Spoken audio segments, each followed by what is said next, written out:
अगस्त 1947। Madras presidency, Tamil Nadu. विशिष्ट लोगों का एक समूह अपने जीवन काल की एक ऐतिहासिक यात्रा की तैयारी कर रहा था। उन्हें एक महत्वपूर्ण कार्य संपन्न करने के लिए आमंत्रित किया गया था। एक शासक से दूसरे शासक को सत्ता हस्तांतरण की प्रक्रिया को विधि विधान के साथ पूर्ण करने का कार्य सौंपा गया था। किस दिशा में कूच कर रहे थे ये लोग? दिल्ली। भारत अपनी स्वतंत्रता के समीप था। ब्रिटिश शासन से मुक्ति की बेला थी। स्वराज के लिए संघर्ष में हजारों गिरफ्तार हुए और मारे गए, और दशकों बाद राष्ट्र अपनी लक्ष्य के समीप था। वो लक्ष्य था स्वाधीनता, स्वतंत्रता।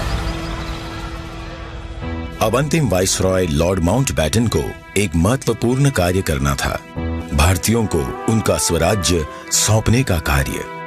परंतु उनके सामने एक सवाल था, स्वराज्य को किस प्रकार सौंपा जाए। ऐसे में हाथ मिलाने की रस्म शायद ही काम आए। तो इस गौरवशाली क्षण के प्रतीक के रूप में कौन सी रस्म अपनाई जाए?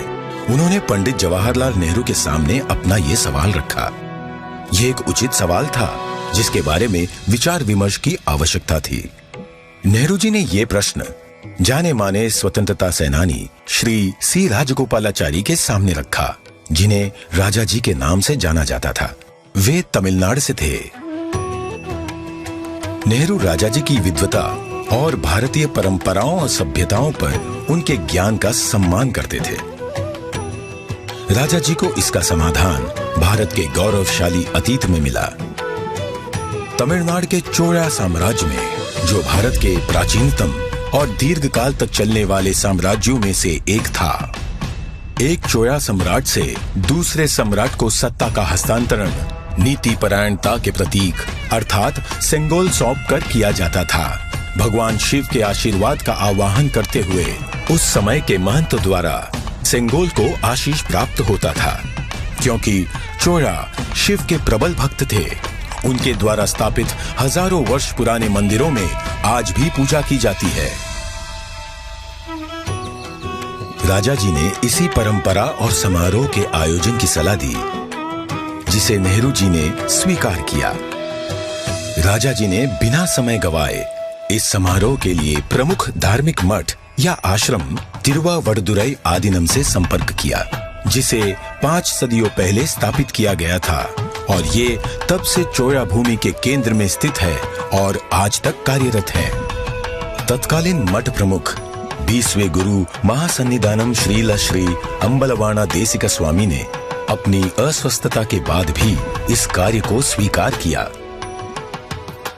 उन्होंने सेंगोल बनाने का दायित्व मद्रास के प्रसिद्ध स्वर्णकार वुम्मड़ी बंगारू को सौंपा। सेंगोल के शीर्ष पर नंदी विराजमान थे, जो कि शक्ति, सत्य और न्याय के प्रतीक हैं। सेंगोल बनाने के समय को याद करते हुए 96 वर्षीय श्री वुम्मड़ी एतिराजुलु कहते हैं, आदिनम किसी की सिफारिश पर हमारे पास सेंगोल का निर्माण का न्योता लेकर आए थे। उन्होंने हमें इसके चित्र दिखाए। यह एक गोल लंबाकार वस्तु थी, जिसे बिल्कुल वैसे ही बनाना था। यह एक महत्वपूर्ण स्थान पर जा रहा था, इसलिए उच्च गुणवत्ता आवश्यक थी। हमें इसके निर्माण का आदेश मिला। यह चांदी से बना था, जिस पर सोने की परत थी। आधीनम के सानिध्य में इस निर्माण से जुड़कर मैं बहुत ही प्रसन्न था। स्वतंत्रता सबके लिए गौरवशाली क्षण था, पर आधीनम द्वारा हमें सेंगोल निर्माण का दायित्व सौंपने से उस क्षण का महत्व बढ़ गया था। परम पावन मठ प्रमुख ने उप प्रमुख श्रील श्री कुमारस्वामी तंबिरान, आदिनम के ओदुवार विशेष गायक माणिक्यम और नादस्वर विद्वान TN राजरत्नम पिल्लई को आयोजन संपन्न कराने का दायित्व सौंपा। ये दल एक विशेष विमान से दिल्ली पहुंचा।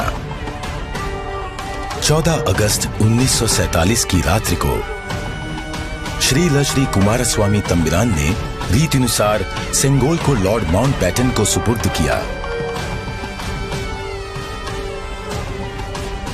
और लॉर्ड माउंटबैटन से उसे पुनः स्वीकार किया।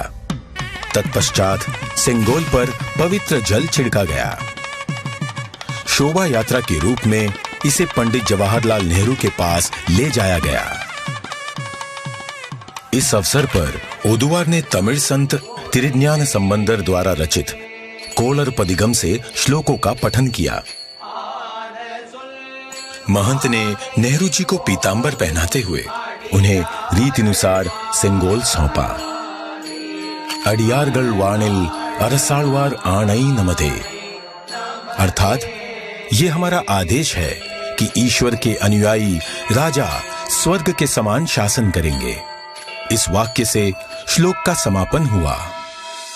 इस प्रकार 1000 वर्ष पूर्व की सभ्यतागत प्रथा के अनुसार दक्षिण और उत्तर के असाधारण एकीकरण द्वारा राष्ट्र को एक सूत्र में पिरोते हुए शासन का हस्तांतरण हुआ। तत्पश्चात नेहरू जी ने श्री राजेंद्र प्रसाद सहित कई नेताओं की उपस्थिति में सेंगोल को स्वीकार किया।